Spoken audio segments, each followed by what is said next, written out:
ba di pwedeng magpakasal yung Pinay na hiwalay naman sa kaniyang Pilipinong asawa for a very long time, matagal na? Because there is still a valid legal marriage that is registered. Kasi yung marriage niya or yung kasal niya sa kaniyang Pilipinong asawa is still valid. And under the law, ayon sa batas, kasal pa sila. So anyone na magpakasal while that kasal is still valid, pwedeng makapag-commit or makasuhan ng criminal case na bigamy. Bigamy is a case kung ang isang person ay magpapakasal but kasal pa siya.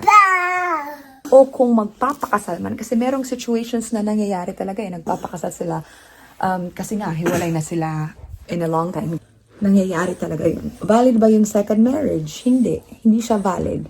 And pwede siyang i-declare na null and void kasi nga hindi valid kasi yung isang person does not have legal capacity, wala